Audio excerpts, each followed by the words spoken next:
the Bureau is now focused on confirming or verifying the identity of a particular individual referred to by the respondent rather than determining whether such person exists in the first place. Kumbaga po, yung tanong lamang po dito, sinasagot po ay sino na yung kinontrata rather than o hindi po yung meron nga bang kinontrata.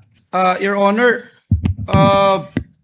malaking bahagi po, Director Matibag, nung sa talakayan dito sa korte at ng buong sambayanan, whether or not natukoy na ba yung sinasabing alleged tinutukoy ng pangalawang Pangulo doon po sa kanyang video. At binanggit niyo po na may inaasahan po kayong development sa loob ng 3 hanggang 6 na buwan. Maaari po ba niyong paliwanag, Director, sa pangkalahatan lamang po kung ano po yung layunin ng mga natitira pang bahagi sa investigasyon po ninyo? Just to clarify lang po, no? Kasi when you testified that the individual's identity will become clearer, does it mean, sir, that the Bureau is now focused on confirming or verifying the identity of a particular individual referred to by the respondent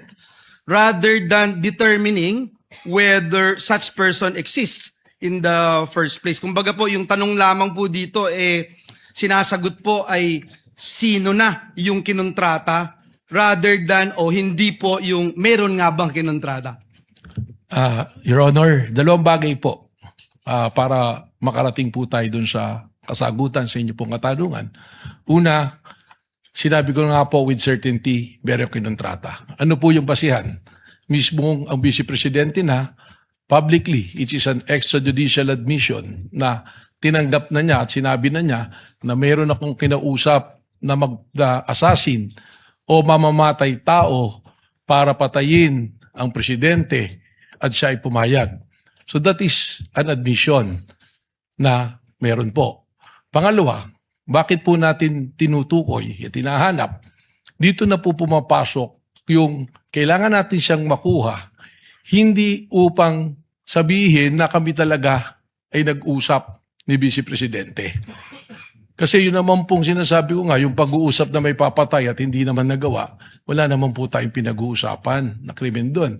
Pero ano po ba ang tinutugunan namin sa paghahanap namin sa tao na yon, sa individual na yon? Yun na po yung sinasabi namin that we have to address the issue of national security, the safety of the President, which is a primary mandate of the National Bureau of Investigation. So pagkatambanta po sa Pangulo, kapag ito ay seryoso tulad po nitong banta na ito, ito rin po ay magdadaos ng ligalig, kaguluhan, at disrespect po sa ating law and order. And that is the very purpose of the existence of the National Bureau of Investigation.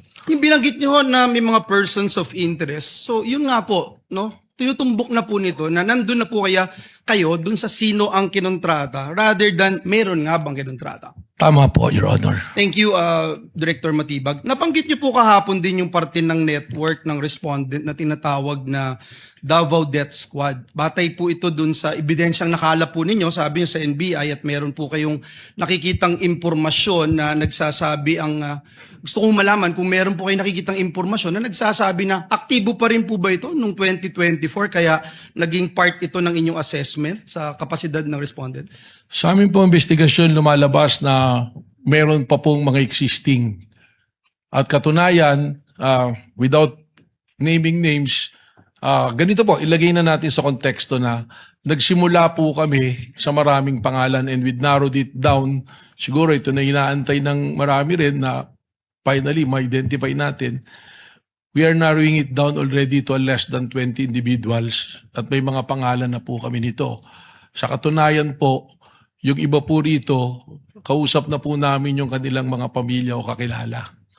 So, ganun po yung proseso. That's why sinabi ko, baka in 3 to 6 months, we can finally identify kung sino yung personalidad na yun po. Let me wind up, Mr. Presiding Officer. No, In relation again to the Davao Death Squad that we were talking about, aktibo pa po ba sila noong 204? Aktibo pa rin po ba sila sa kasalukuyan sa inyong nagpapatuloy na investigasyon? Tinatanong po natin ito, Ginoong Pangulo, para malaman natin kung yung ginamit po ng National Bureau of Investigation ay base lamang dun sa historical background na binabanggit po kahapon o meron po na nakalap na mga bagong impormasyon ang NBI na hiwalay na impormasyon tungkol po dito.